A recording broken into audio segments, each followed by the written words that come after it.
এই ভিডিওতে আমি দেখাতে চেষ্টা করছি যে কিভাবে বিভিন্ন কোম্পানিগুলো সমকামিতাকে প্রমোট করছে।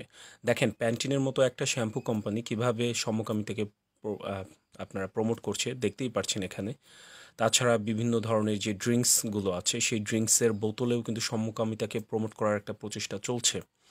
তারপর যদি আমরা দেখি যে বিভিন্ন ধরনের পোশাকের যে হাউসগুলো আমরা যদি বলি ব্র্যান্ড হাউসগুলো, এখানে একটা পোশাক হাউসে আমরা প্রোডাক্টগুলো দেখছি যে সেখানে হচ্ছে আপনার পোশাকগুলোতে এলজিবিটি কিউ এর যে সমকামিতা যে সংগঠন আছে তাদের যে হচ্ছে আপনার কালারগুলো সেই পোশাকগুলোর মধ্যে দেখানো হচ্ছে।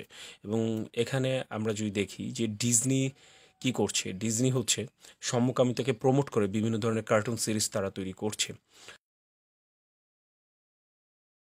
এছাড়াও ডিজনি ওয়ার্ল্ডে আগে বাচ্চাদেরকে মিকি মাউস ওয়েলকাম করতো, কিন্তু এখন ট্রান্সজেন্ডার নারী পুরুষরাও হচ্ছে এই বাচ্চাদেরকে আমন্ত্রণ করছে।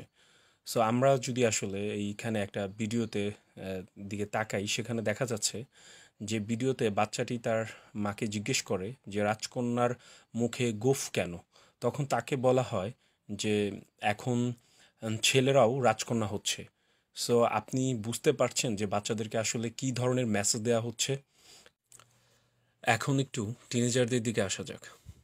এখানে একটা নিউজে দেখানো হচ্ছে যে জার্মানিতে ডিজনি প্লাস একটা নতুন ওয়েব সিরিজ নির্মাণ করেছে, যার নাম হচ্ছে পলাইন। তো যেখানে এই পলাইনের নির্মাতারা আবার আরেকটা ওয়েব সিরিজ তারা তৈরি করেছিল, যার নাম হচ্ছে how to sell drug online fast. So আমরা যদি এই হচ্ছে পলাইন সিরিজটার দিকে তাকাই, সেখানে দেখা যাচ্ছে যে একজন তরুণী কিভাবে শয়তানের প্রেমে পড়ে ও শয়তান তাকে পরবর্তীতে প্রেগনেন্ট করে ফেলে। সো আমরা কি বুঝতে পারছি যে আসলে আমাদের বাচ্চা ও টিনেজারদেরকে কী শেখানো হচ্ছে এবং তাদের মাথায় কী ঢোকানো হচ্ছে?